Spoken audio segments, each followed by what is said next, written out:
Good afternoon. The time is now 3:30. I call to order the meeting of the Human Services Committee.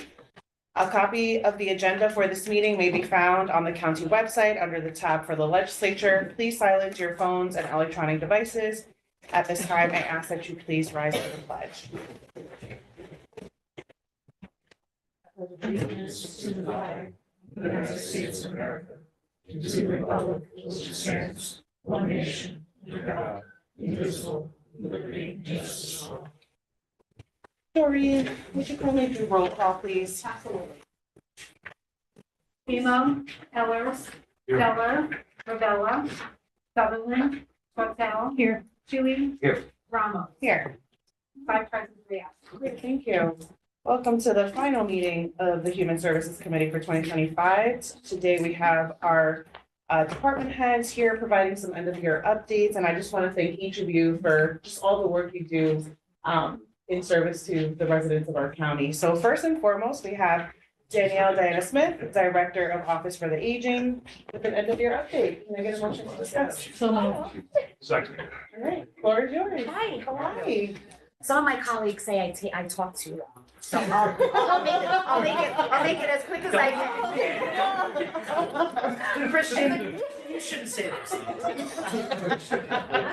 I didn't mention any names, I said colleagues.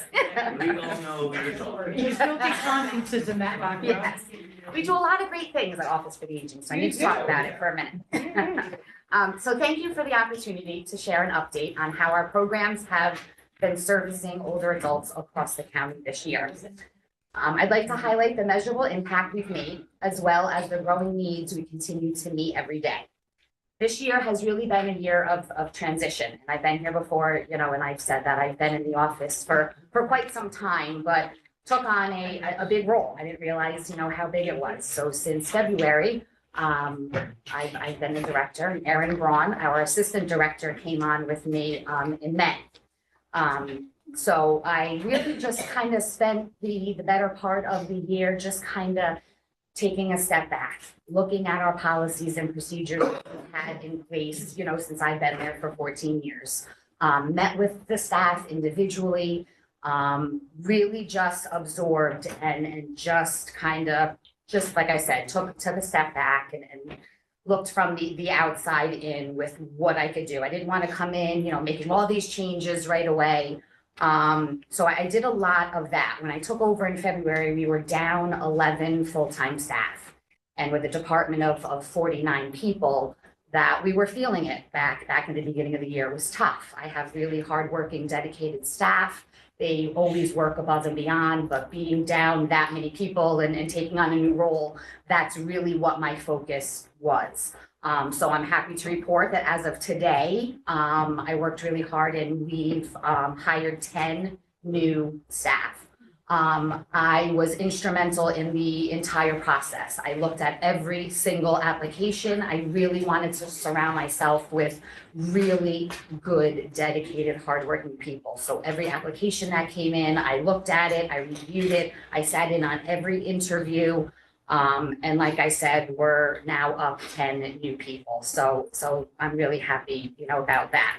While Erin and I were busy doing all of that, I just want to report on all the great things that our staff did, throughout this past year. So since the beginning of the year, our New York Connects staff, which is our single point of entry. So every call that comes into the office, any referral for our programs and services goes through New York Connect staff. So since the beginning of the year, New York Connect staff has completed over 6,200 calls, connecting residents to long-term services, benefits, and community resources. This program continues to be a critical front door for helping older adults and caregivers navigate complex systems. Our home delivered meal program continues to play an essential role in supporting seniors' nutrition and safety. We currently serve 540 older adults, ensuring they receive consistent, healthy meals. Our aging service specialists have completed approximately 600 COMPASS assessments to determine eligibility and identify additional needs, and they have made over 500 wellness calls to check on clients' well-being. These touch points often identify needs that would otherwise go unnoticed. Through our expanded in-home services for the elderly program, which is our ISEP program, we have provided case management and in-home assistance to 93 clients, helping them remain safely and independently in their homes for as long as possible. Supporting caregivers remains one of our highest priorities. We now have 375 registered caregivers in our family caregiver support program. Our weekly support group continues to grow. We have about 67 individuals registered, and on average, we have anywhere from 8 to 15 participants attending our weekly support groups. For many caregivers, this is the only place where they can connect with others who understand their challenges. Access to legal planning is essential, and our partnership with Legal Services of the Hudson Valley for advanced directives, healthcare proxies, power of attorneys, simple wills, has served 120 clients so far this year. Our newest pilot program, which has been very well received, which is our GoGo Grandparent Transportation Pilot Program. So far, we have registered 322 older adults in the program. Of those 322 older adults that are registered, they have taken a total of 691 rides, totaling $23,858, and I have 25 to spend total till the end of the year. So I'm right there. I think we'll be okay. I don't think we have to deny anybody the next, 2 weeks or so. But this service ensures individuals can safely get to medical appointments, grocery stores, and other essential destinations. To combat loneliness and support independence, we have distributed 20 LEQ units. LEQ units, I don't know if you've seen them. I think we did a presentation, we brought them here, but it's like a souped up AI type of thing. So we have 20 LEQ units in homes. We have distributed approximately 200 animatronic companion pets. We have 51 personal emergency response systems that are out in people's homes.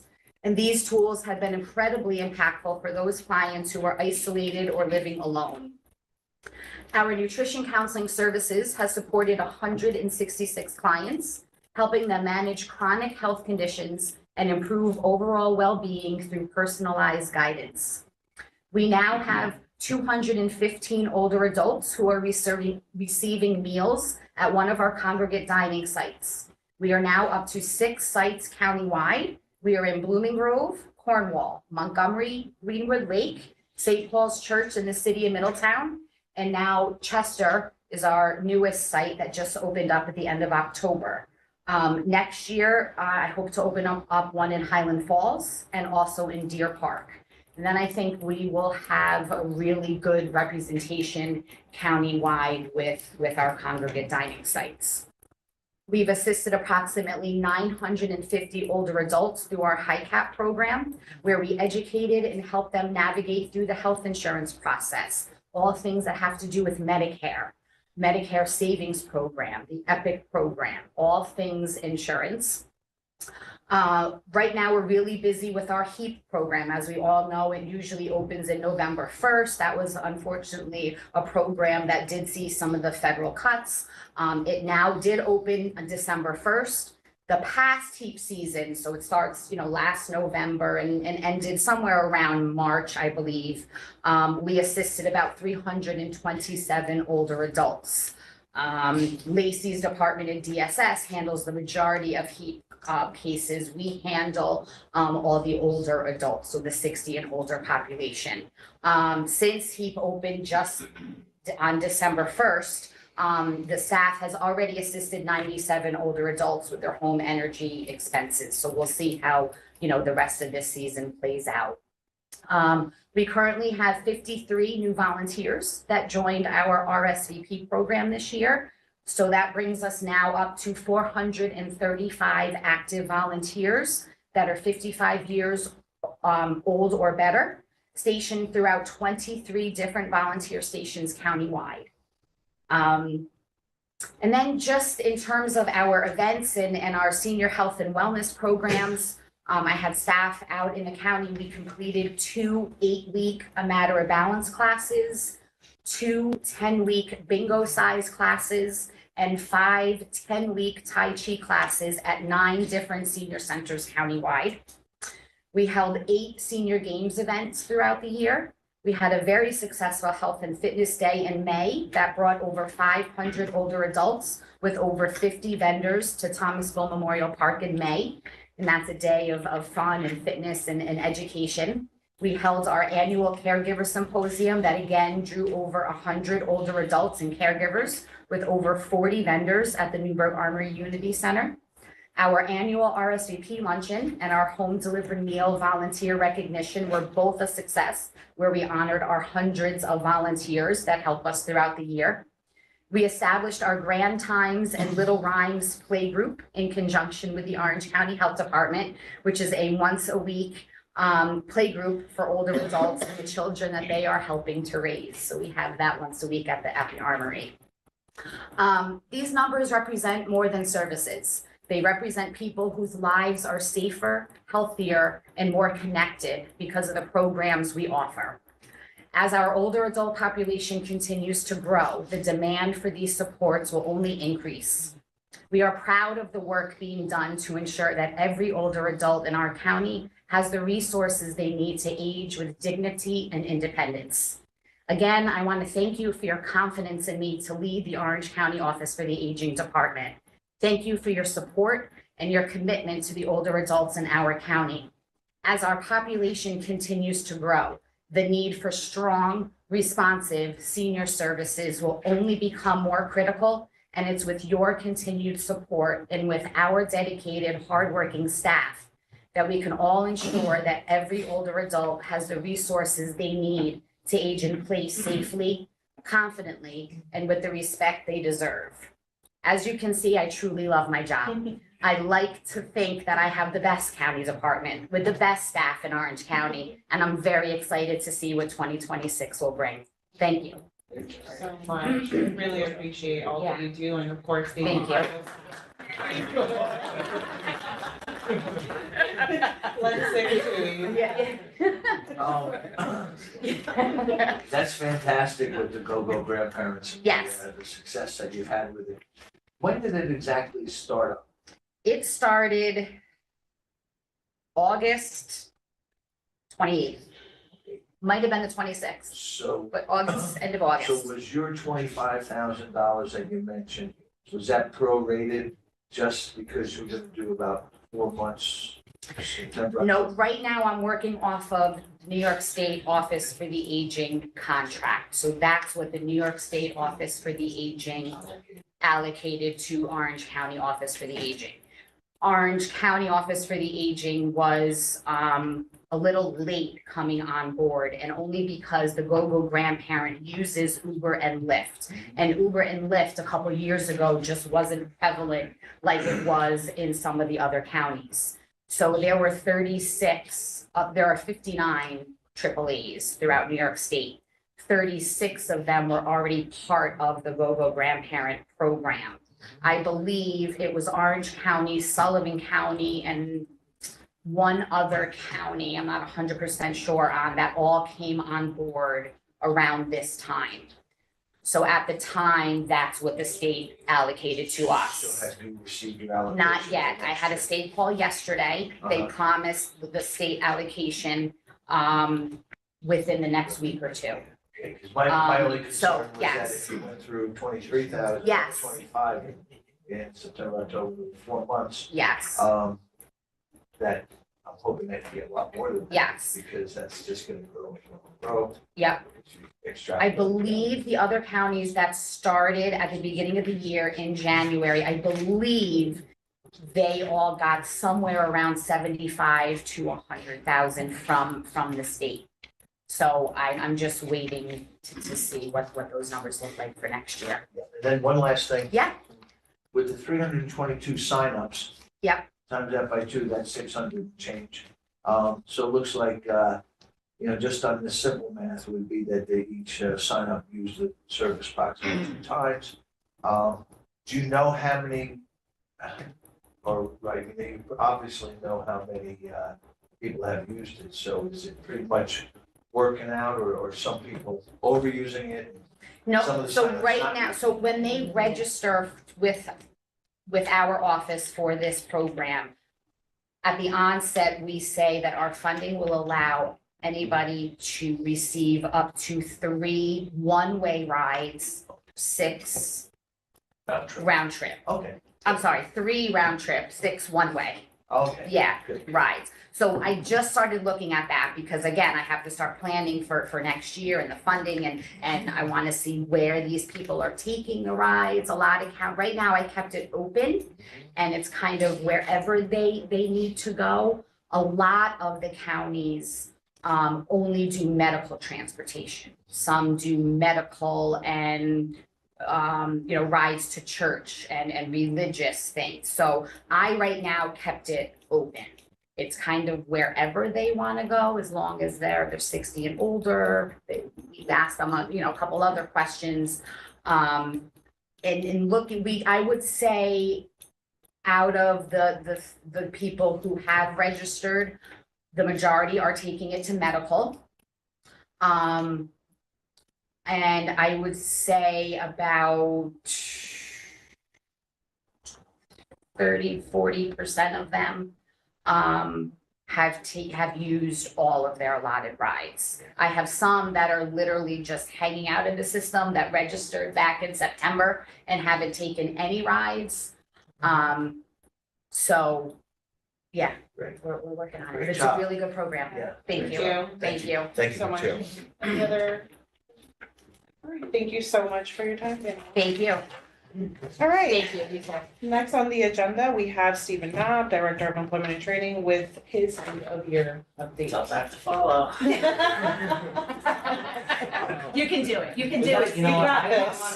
PowerPoint. Yeah, first next time, so because Danielle, she's always showing me. She had handouts last time. I mean, That's the handout right there for Stevens. And- oh, okay. I brought some extras too. All right, can I get a motion to discuss? So moved. Thank you, floor is yours. Good afternoon, everyone. How we doing today? Good. Not as, I don't have the prepared remarks that Miss Diana had, but we'll try our best.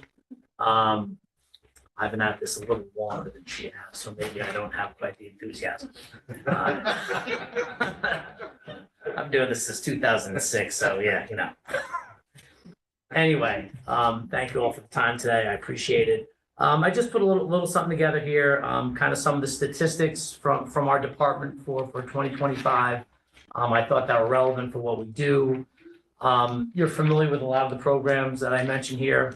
I've spoken about them numerous times before the committee. So I'll just start going right through those. Through our Orange County Career Centers this year in Middletown, Newburgh, and Port, we've served over 8,500 county residents in 2025. And this number is for all programs, youth, adults, general public, folks that just come in to go to a workshop, use our resource rooms. So that's 8,500 individuals here that we've served. I think that's a pretty good number. Post-COVID, it was about half of that. So we are definitely making a comeback to, folks getting more comfortable coming into the centers again and using our resources. One of the things we do with our programs, the Workforce Innovation Opportunity Act, WIOA, a good portion of that allocation funds our career centers, but we also train folks in training programs through SUNY Orange Ulster BOCES. So we had over 100 individuals that we trained during the year. Wages upon completion were between $18 and $37 an hour in full-time employment. Most of those trainings were in high demand occupations, primarily in the healthcare fields, nursing assistant, LPNs, EKG, phlebotomy, not really RNs. That's kind of, we don't really get into that. That's kind of a lot of financial aid and higher end stuff, but it's something we might consider funding down the line. We did a lot of CDL training. Trained quite a few truck drivers, and that's very high wages. That's all those are $26, $27, $28 an hour more. And in this area with all the warehousing and things like that, very, very high wages, high placement rate. Most of those folks get jobs. That's one thing we do very well. One thing we're considering, partnering with SUNY Orange. I don't know if you guys have been familiar with it, if maybe emergency services come before you to talk about the paramedic program that SUNY Orange is looking to launch. High demand for paramedics. It's a rather expensive program. It's $26,000. We can't fund that, but we'd like to fund a portion of that. Was supposed to start in November, didn't get a full class. People had a hard time paying for it, but those are $75,000, $80,000 a year jobs. So we'd like to try to figure that out if we can. So that's kind of on our radar going into 2026. Those are great jobs and there's tremendous need. I guess everyone who graduates, they got a job the next day. That's automatic. Pete Sirigliano's backed that up. Dr. Jean Leandre, who's the VP of the college who puts that together, they've all said that that's a good program. So we're going to look into supporting them if we can. There's an eligibility criteria, so that's what we're not too sure about if these folks would actually be eligible under our funding, but that's something we want to work on as far as the training piece of what we do. Job fairs, we do a lot of job fairs. We had 6 job fairs in 2025, two large job fairs, one at the Middletown Galleria, one at Newburgh Mall, and then 4 smaller job fairs at our career centers and Kaplan Hall and SUNY Orange. Always positive reviews from the employers. They like what we do, fill the room, bring in a ton of job seekers. We've noted what we did is the end of the summer, we purchased a piece of software that we've struggled recently with advertising. The radio used to be our sweet spot. Times Howard Record used to be our sweet spot, right? No one listens to the radio and no one reads the paper. So starting some social media, county website. We even put some signs out by the mall and the Galleria days before we're gonna have it. We have magnetic stickers we stick on all our vans to advertise. We do email blasts, but most of the email goes to junk. So the software we purchased actually does text blasts. So we have all these phone numbers of all these people who are on unemployment insurance or on unemployment insurance. So, I know I get a text message from my dentist at least 20 times before I have to go, and I always seem to open it. When I get an email from them, somehow it's my junk and I delete it and don't read it. So we noticed in our last 2 job fairs, we had quite a few more people coming to them. And then when we surveyed them how they heard about the job fair, that was one of the highest percentages of the way they heard about it. So we think that was a great investment. And our last two events, we had a good amount of people. So we're pretty proud of that. And we think that that's going to be a good way to go about reaching out to folks. 2,000 job seekers through those events, 135 different employers. The numbers have increased every year, so that's good. What we've noticed in our last couple events, not to say there aren't professional folks out there looking for employment, but a lot of times, especially when we have them at the malls, just get some people who are picking up pens and tchotchkes and things like that. They're not necessarily, serious job seekers. We've noticed the last couple, suits, ties, a little bit more dress for success, not just kind of, maybe some more serious job seekers. So again, that's a positive. And even the employers are saying that they're noticing the pool of candidates is of a higher caliber, which, again, all positive things. Let's see, what do we have next? Our Welfare to Work program, which we operate in conjunction with the Department of Social Services, definitely our great partners there. We placed 326 welfare recipients in employment, and we closed 234 welfare cases through those placements. Every time a case closes, that saves county taxation. Depending on the case, whether they're a family or safety net, county pays a portion of that, 25%, 50%, what have you. So, we are helping keeping county taxes down by closing those cases. Our county runs number 1 or number 2 as far as entries to employment in the state for a district our size, so we're pretty proud of that. We've run pretty consistently that way for probably the last 10 years. Staff is very experienced, very dedicated in that program. First thing we try to do is, before they even go to work, break down all the barriers to employment, get their childcare squared away, get their transportation squared away. I think I've said this before, we have 8 vans that we have in the county that transport folks from to programs, to jobs, to daycare.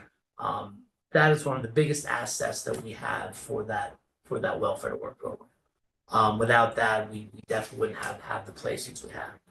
And a good portion of that is paid for through a grant that we get through the planning department. It's a job reverse access commutation grant, $500,000, so that funds probably about 80% of our transportation program, and planning is a great partner in ensuring that we get that funding every year. We also put everyone through it's a 2-week job readiness training program. They come in before they even go and look for a job.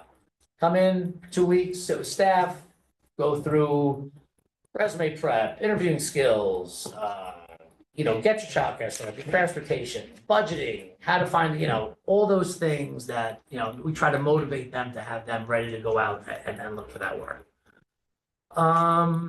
What else? Our Summer Youth Employment Program, which I know you're all familiar with. We served 370 kids this year, 74 work sites. One of my favorite programs, these are economic disadvantaged kids, poor kids who otherwise may not have the opportunity to work.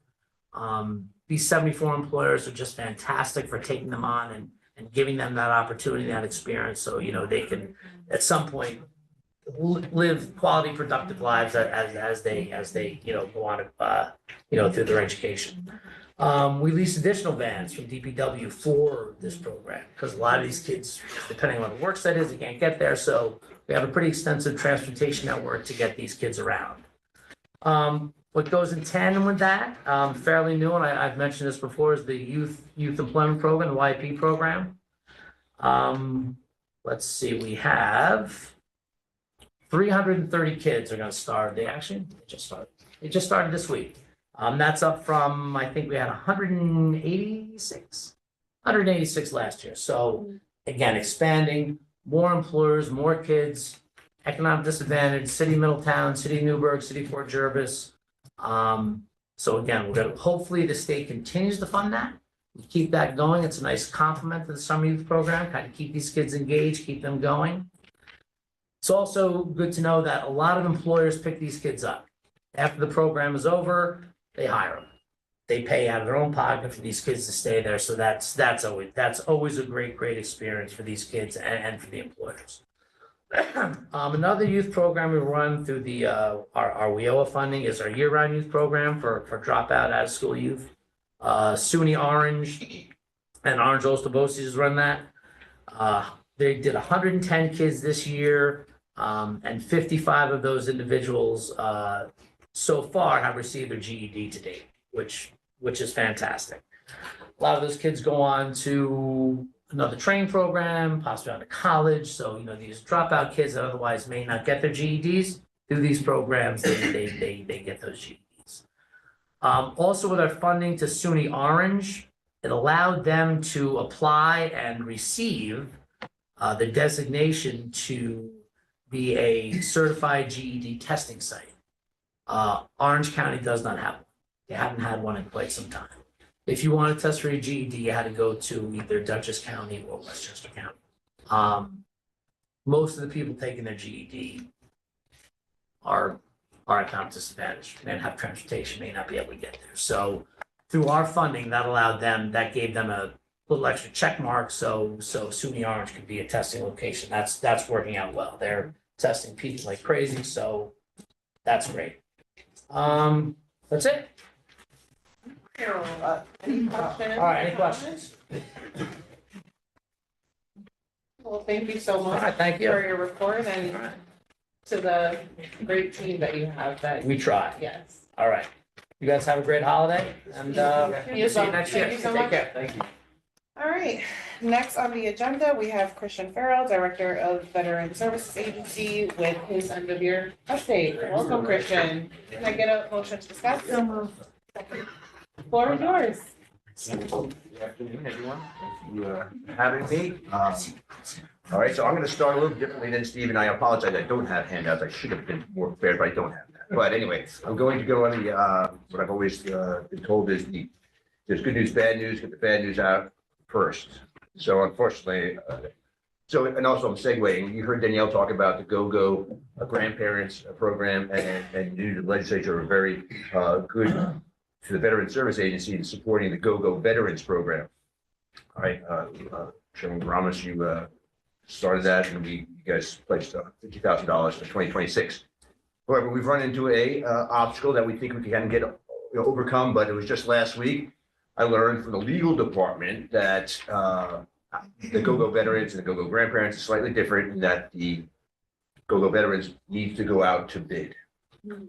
So we are having discussion with those from Go-Go veterans, which is essentially the same program, same group organization, but different programs.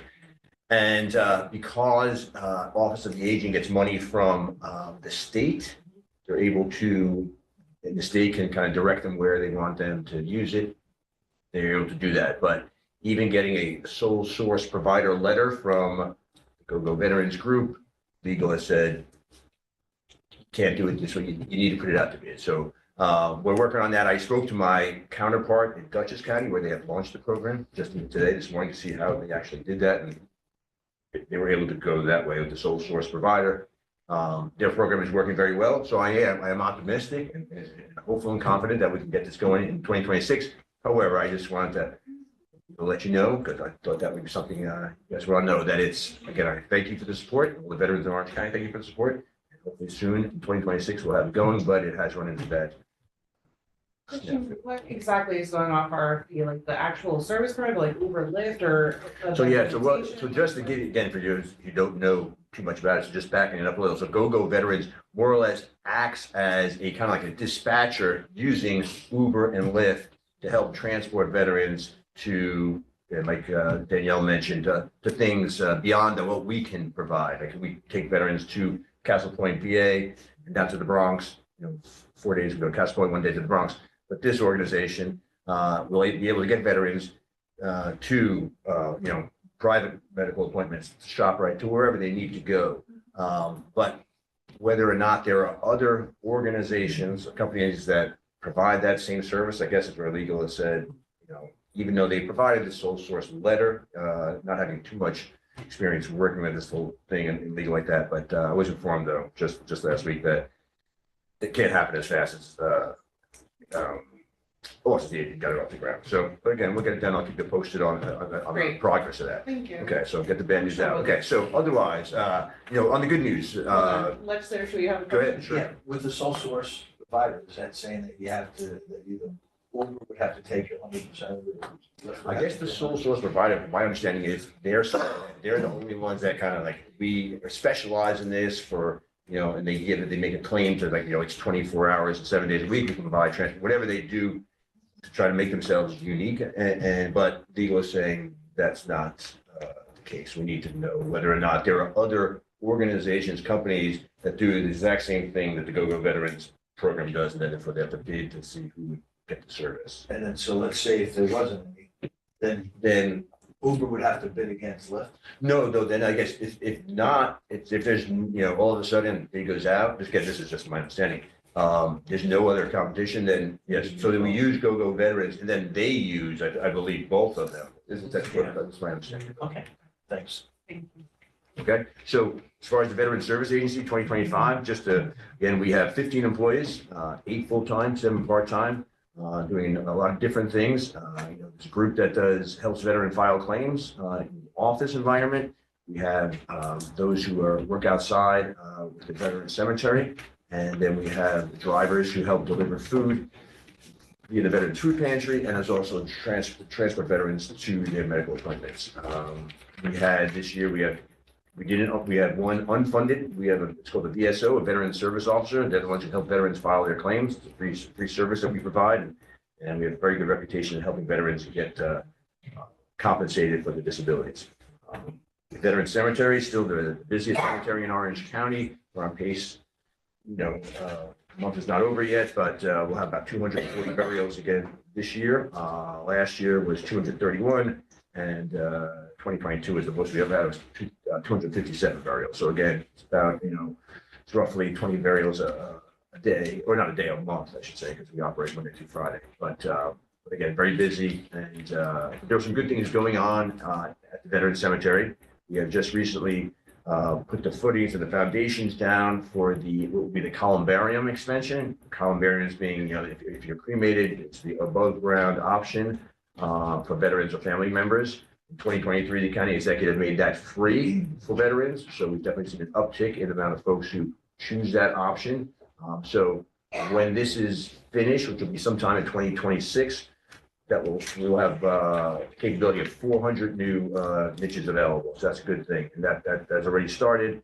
So again, that's ultimately going to be a good thing for us at the Veteran Cemetery to meet the demands of those who are choosing to be buried there. Big thing that's happening this week, we're very busy, is on Saturday will be Wreaths Across America. Saturday at the Veteran Cemetery, ceremonies at noon. But on this Thursday will be the parade or procession when the wreaths arrive from the state of Maine. Made a big to do about that. That'll be at 10 a.m.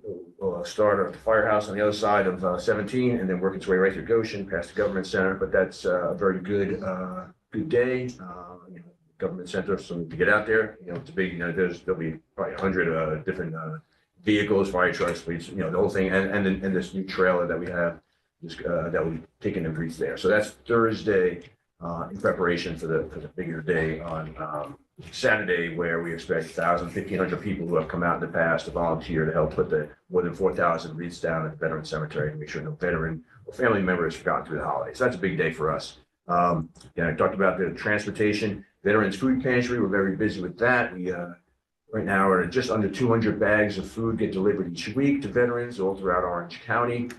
Just last month, we also included a $50 gift card from ShopRite to help them with their holiday preparations. So that's busy, that's steady. Applications still come in, and then time to time we'll have people on that list who unfortunately pass away or they no longer need the service. But that's roughly 200 bags a week we do.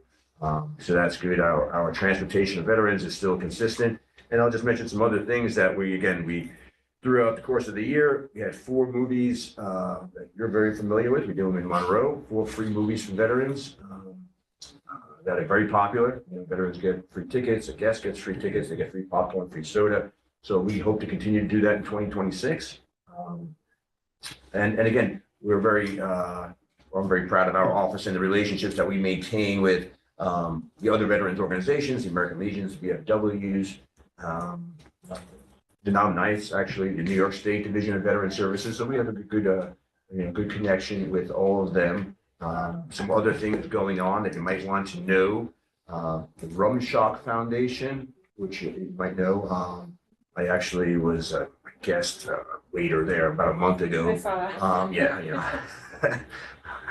Brought back some experience from my Olive Garden days many years ago. But that is their idea behind that is to have this kind of veterans village, small apartments and some other things for veterans. It's actually taking place in Port Jervis right there. And they will actually on the 18th, they've completed the first one, which is being done with the help of Orange Ulster BOCES students.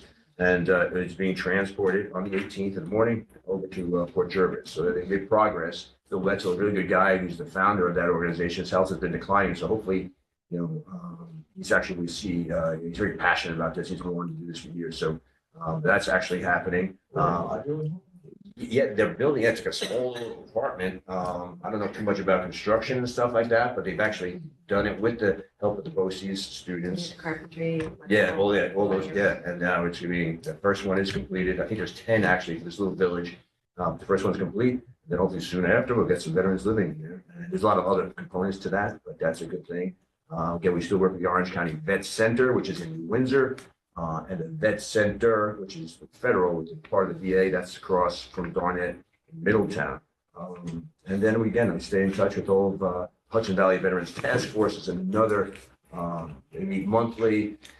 It's really the vet to vet organizations throughout the state, but mostly here in Hudson Valley, again, trying to meet the needs of veterans who are in need. Anything and we can help, any kind of financial hardship they're going through, we try to help them out. But that's just, some of the things that we're doing. By all means, if anyone has any questions, I'd love to answer them. But again, thank you for your support throughout the year. You've really been there for us. Well, we appreciate everything you all do for our veterans in Orange County. So thank you to you and your team. No questions? All right. Thank you for your time. Happy holidays. Everybody else, that's all right. Yeah, look forward, yeah. Say, well, I'll be running around, but yes. Look forward to seeing you. All right, next on the agenda, we have Lacey Trimble, Commissioner of Social Services and Mental Health, with a monthly report, end of year update, and I see Todd is here as well. Welcome.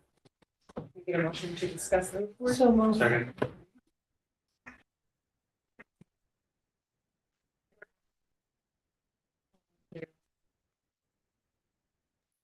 So, monthly report, temporary assistance was provided to 1,566 cases in October. There was a small increase in family assistance and a small decrease in safety net. They do fluctuate from month to month, but really in line with what they've been for the most part. 28 recipients entered employment in October, year-to-date total of 307. We are on target to exceed last year's total. The Supplemental Nutrition Assistance Program, 18,387 cases received SNAP benefits in October. We do continue to see that gradual decline in this number. HEAP did officially open on the 1st. It continues to be the regular benefit and one emergency benefit. We did get a local commissioner's memorandum yesterday about the heating equipment repair and replacement funds. The state has allocated some funds for repair and replacement from this different pot of money. It is much more limited than previous years, but it will help applicants age 60 and older who need replacement and repair for their furnaces if they meet eligibility criteria. So our HEAP unit is aware of that change. And I think that will be beneficial to some of our older adults in the community.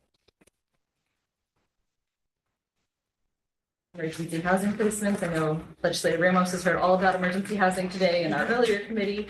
Honor continues to have around 20 on average families and 47.1 singles. Again, that is limited by the number of placements they have. They are working towards expanding family placements in the future. We're just going through that process of approval with OTDA. Next page is hotel motels. We had an average of 134 families and 216 singles in hotels and motels in October. That is an increase for both. As it gets colder, we tend to see numbers go up a little bit. 19 individuals served by the Housing Resource Center moved into permanent housing. The average year to date is 17.5 individuals per month. If you look at the little chart to the side there, I know it's very small, but it was 8.6 last year. So a really good improvement in the number of people moving into more stable housing.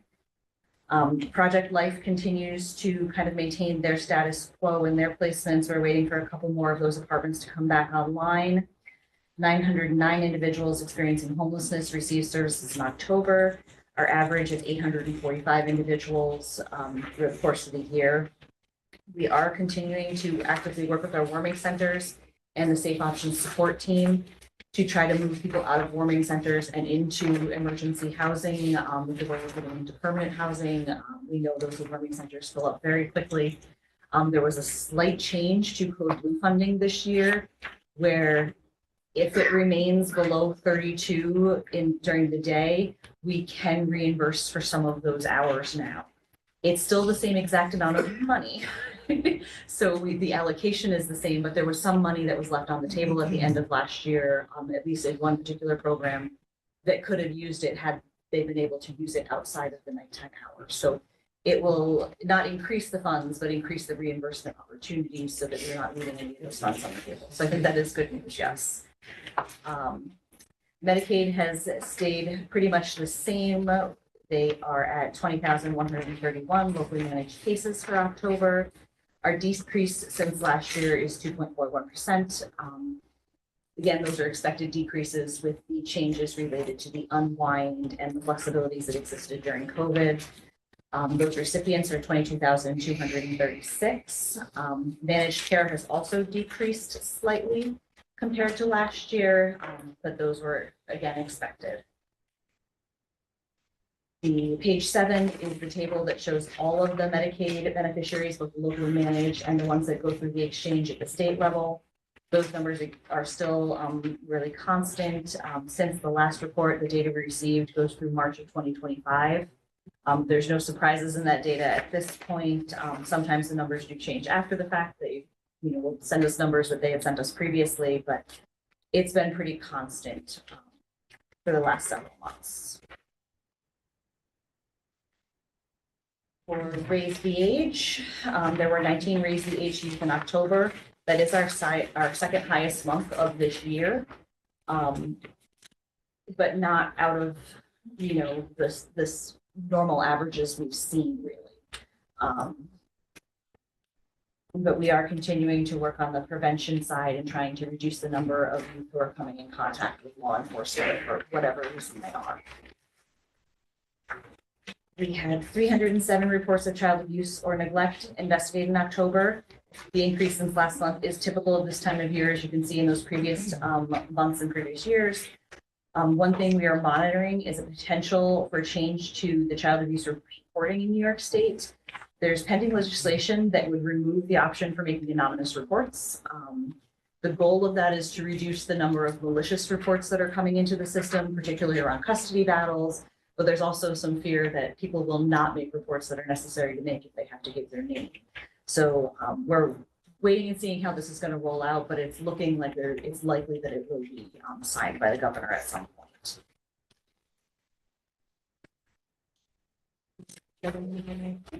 So with that, but they're technically, they're not supposed to disclose who made the report anyway. Correct. And we don't believe that will change. It's just that you will have to give a name when you make your report. You won't be able to report completely anonymously, where now you do not have to divulge who you are or your relationship to the individual that you're calling in for.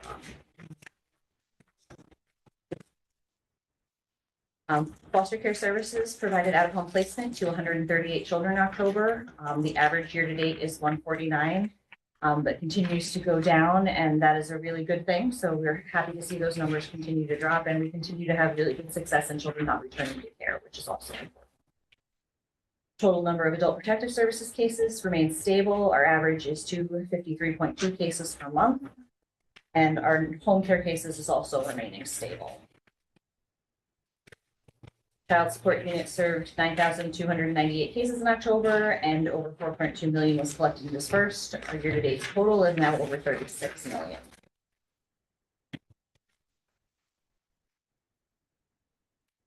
Special Investigations Unit investigated 199 feds and EDR cases in October with the goal of preventing inappropriate payments.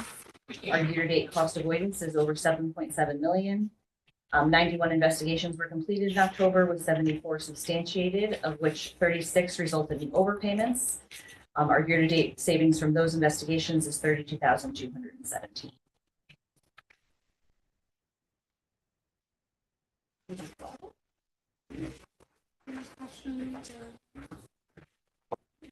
Well, thank you so much, Lacey. I have a question on a completely different topic than it was reported on. I just recently heard that when families were needing assistance or either emergency shelter or other times in other categories, that they're provided with a storage unit for storage of personal items and furniture and such, and it's supposed to be on a temporary basis. Do you have any oversight of that? Or is that strictly someone from the state's responsibility to police? I'm not familiar. Is it a specific program you're talking about? I have it on my phone, but I probably couldn't find it fast enough to give it to you. It was sent to me from, If you want to Albany. send me the information, I will look at it. I'm not familiar with that. because it's all supposed to be temporary, but I'm wondering with the way state programs go, how temporary is and how long temporary goes, and if no one's watching. Especially with the homelessness issues that we're having and people being held in emergency housing situations where they wouldn't be able to get that stuff. It could stay there, like you're saying. Yeah. But I mean, it sounds, it's not something that we Not something that you have are oversight of. directly dealing with. That's why we need to see what Great. other Yeah, but information. we- I'll send it to you. Perfect. Thank you. Thank you, Madam Chair. No problem. Any other questions? Well, thank you so much, and to everyone at VSS for everything they do. We appreciate it. Happy holidays. And last but certainly not least, we have Legislator Janet Sutherland, Chair of Rules Enactments and Intergovernmental Relations Committee. Can I say through? Yeah, you can stay there. So A is a local law prohibiting the sale of kratom to individuals under the age of 21 in Orange County. Can I get a So moved. Second. All right. Okay, thank you. So I don't know, for those of you who weren't here in 2021, I had brought forth a resolution urging the governor and the FDA to do some research and on the use and the dangers of kratom and set guidelines and protocols for it. We had had a family come, actually had at least a couple guest speakers come and had shared the loss of when they lost their son to not kratom directly, but the side effects of the abuse of kratom and whatnot. And they had come and they had asked us to do something as a county. So we had done the resolution, sending it up to the governor, asking her to consider this along with the FDA. So now fast forward, here we are today. I know that many of you, if not all of you, a couple of months ago had gotten a letter from a family who had lost their child to, again, the side effects of kratom and the abuse of the drug. Kratom is continuously abused and misused. There can be times when it can be helpful to curb perhaps the addiction piece of opioids. There are times when, yes, it can absolutely help certain individuals. However, the cases are on the rise. I believe it was 1.7, so 1.7 million people 12 and over, 12 and over had used kratom in 2021. This is just on the rise. And the deaths and the negative side effects are impacting our youth tremendously. Kratom is sold, it can be sold in pill form, it can be sold in tablets, it can be sold in liquids, and it's being sold in gas stations. It's being sold in smoke shops. The access, they are really focused on getting our children hooked on this. They're, putting it out there in, cotton candy and birthday cake and, fruit flavors and whatnot. So really something needed to happen. Now, several months ago, not even several, back in September, the FDA finally had urged the governor to recognize that this is happening, recognize that it is highly addictive, that it is unregulated, and they had recommended classifying it as a controlled substance.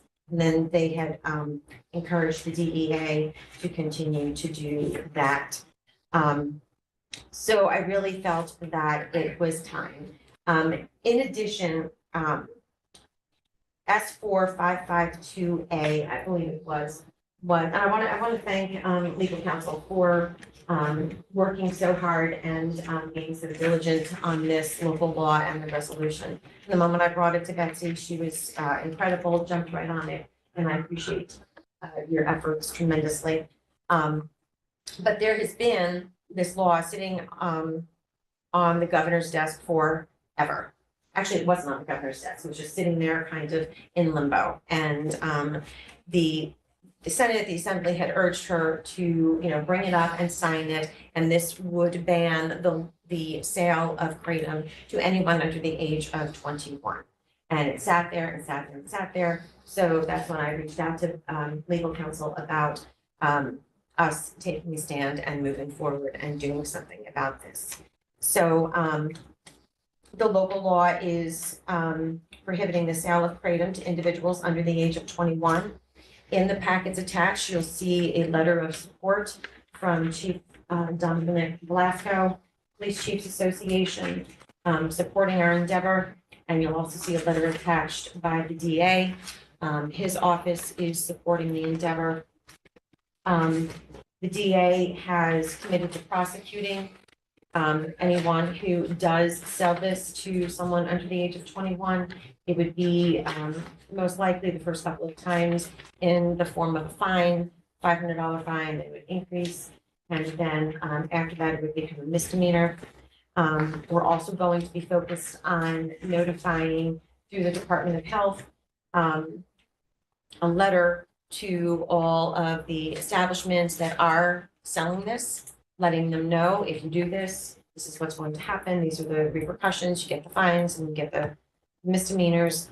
And this morning, we got word Betsy had seen online that, or maybe on email, that in fact, the governor has called this up to her desk. I don't know how long it's going to sit there for still, but I would love to have the support of this committee. And obviously the legislature, as it continues to go through committees tomorrow, public safety, and then rules to ban the sale of kratom to anyone under the age of 21 here in Ocean. Thank you so much. Are there any questions for Legislator Sullivan? Just a comment. Janet, just want to thank you for staying on this for the whole time. You know, it's something that, we are so busy with so many other things, and then this keeps raising its ugly head. And thanks for staying on top of it. Welcome. Thank you, Pete. All right. So, other question? All in favor? Okay, question. Oh, sorry. This is not a question for Janet, a question for Betsy. Something I'd never heard of before, reverse preemption. So if the feds or the state make a law that, of course, their authority exceeds ours, so we follow the state law or the federal law. Okay, we know things can change all over the place. So if the state does something or the feds do something, and then this goes out of, whatever you call it, happens to it, gets put on the shelf or something. We know things in the state and the feds change all the time. If they change the rule back or change their rule in some way, does this law that we will pass, does that then come back into reverse preemption? No. So in the instance that there's a statewide or federal legislation that goes into effect, which would incorporate the same or substantially similar provisions as are in this local law, that would supersede this right. local law. Now, the way that we would be able to define that for the purposes of this legislature in terms of what is quote unquote substantially similar provisions, because in some instances that can be left up to interpretation. This particular law notes that this legislature would be able to define that by resolution, solely by resolution. So it wouldn't require another local law or an amendment of the local law saying that this particular entity on a federal or statewide level has promulgated substantially the same as this local law. So that would preempt this. Right. In the event that that should happen, and to answer your question, if the state or federal law that preempts this somehow gets reversed, yeah, it would be requisite upon the legislature at that point to pass on the to redo. law. Correct. To redo. Okay, Yes. thank you. Thank you for that question. All right, now I'll call the question. All in favor? Any opposed? All right, motion carries. We move on to B, resolution of the Orange County Legislature urging the New York State Legislature and Governor to ban the sale of kratom in the state of New York, and in the interim requesting the governor to sign Bill S4552A/82340 into law. So moved. Second. All right. Okay, Legislator so I think it's pretty self-explanatory. Again, this morning, supposedly the governor did call this up to her desk, hopefully to be signed sooner than later. But I would still love to see this resolution go through, urging her, letting her know that Orange County is on board with this and how strongly we feel about it. Any questions? All right, all in favor? Aye. Any opposed? All right, motion carries Thank and you so much. motion to adjourn. So move. And we'll go right into health and mental health.